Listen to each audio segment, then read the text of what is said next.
Nah, kita bahas lagi tentang popcorn brain. Nah, jadi sedulur kita, adik-adik kita ini yang mengalami popcorn brain ini sebenarnya dia sangat-sangat terganggu ya mestinya ya. Atau disadari ataupun tidak itu sangat terganggu adik-adik kita ini. Tapi it's okay, nggak apa-apa, kita bantu saja. Nah, ketika melihat gejala-gejala pada adik-adik kita ya, pada sedulur-sedulur kita yang mengalami hal ini, bisa kita lihat tuh. Yang pertama, adik-adik kita itu kecanduan kecepatan. Ya, seperti halnya pada adik-adik Gen Z itu, ya pengennya instant gratification. Bener nggak begitu? Nah, dan hal itu akan membuat adik-adik kita ini, ya pasti pengen ini, pindah pengenan itu, pindah pengenan ini, cepet bosen, terus cepet pengen ganti sesuatu yang baru, pengen hal-hal yang ya dia pikir akan lebih menyenangkan seperti itu. Nah, instant gratification yang dia kepinginkan. Nah, hal ini membuat adik-adik kita ini tidak fokus dalam meraih prestasi ataupun meraih salah satu goal tujuan dari pendidikan ataupun dia punya keinginan itu tidak akan segera tercapai karena yang dia mau adalah cepat dapat ya cepat sukses, cepat ya dapat gratification, cepat dapat hadiah, cepat dapat reward. Nah, seperti itu.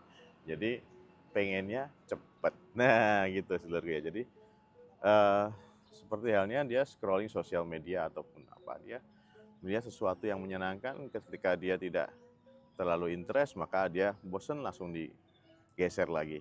Dia tidak interest geser lagi. Padahal baru beberapa detik dia lihat itu.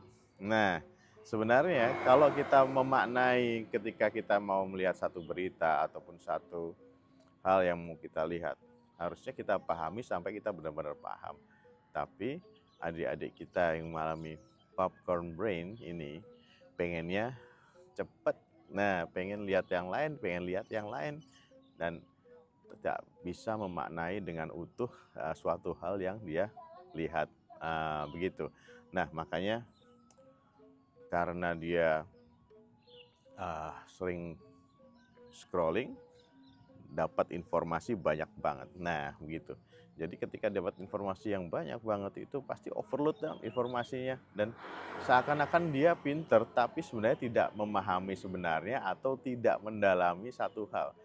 Karena dia tahu banyak hal tapi tidak mendalami satu hal. Nah, itu yang dialami oleh adik-adik kita Gen Z yang tentunya akan sangat mengganggu sekali. Nah, gitu ya. Jadi tumpukan informasi-informasi karena dia sering mencari terus ya.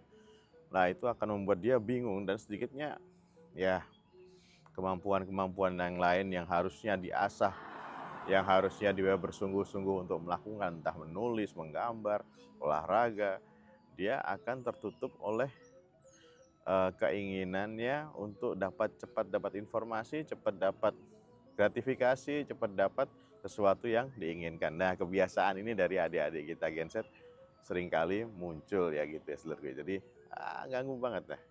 Dan kemampuannya dia untuk membedakan mana yang penting mana yang enggak, dia langsung scroll aja sehingga overload nih informasi tanpa bisa nge-matchkan mana kaitan satu hal dengan hal yang lain. Nah, gitu seluruhku ya. Nah, makanya prihatin sekali kan kalau misalnya terjebak dalam hal ini. Nah, yang kita bisa lihat adik-adik kita ini satu klik tombol dia langsung dapat gratification, satu klik tombol dia langsung bisa pesan makan, satu klik tombol dia langsung dapat yang dia inginkan, begitu sedulurku ya. Nah, jadi instant gratification yang dia dapat ataupun yang dia mau dapat segera dapat, pengen dapat apa gitu. Nah, ini membuat dia akan seringkali ya mudah cemas, mudah stres karena kebiasaannya dia tinggal satu klik saja sudah dapat apa yang dia inginkan gitu. Sedulurku ya, terutama dalam bidang informasi. Nah, kadang-kadang adik-adik kita ini dalam memahami satu informasi yang benar, dia hanya memahami sepotong-sepotong sehingga tidak paham benar apa yang dimaksud dari sebuah tulisan atau sebuah ulasan atau sebuah post yang diungkapkan. Jadi nggak paham bener. Nah, karena dia pengennya cepet, dah gitulah. Jadi nggak paham. Nah, gitu. Dan ini ketika di dunia nyata, karena banyak informasi yang overload dalam pikirannya, dalam dirinya akan membuat dia, ya tentu saja gampang cemas ya, gampang tertekan ya, banyak benturan ya. Nah, kadang-kadang kurang memahami kapan dia harus menyampaikan, kapan dia harus menyaring informasi, kapan mencari informasi dari orang yang benar ya, mencari informasi dari expertnya. Nah, seperti itu kadang adik-adik kita ini kurang. Nah, ada nggak yang seperti ini? Nah, yuk kita bantu adik-adik kita, Gen Z atau siapapun yang mengalami hal ini, supaya datang ke dokter, ke psikiater, atau ke psikolog bila perlu ya, untuk mendapatkan pengobatan atau terapi yang baik untuk gangguan ini. Nah, oke sedulurku, tetap waras, tetap gaspol, masih di Monumen Nasional kebanggaan kita bersama. Sehat selalu.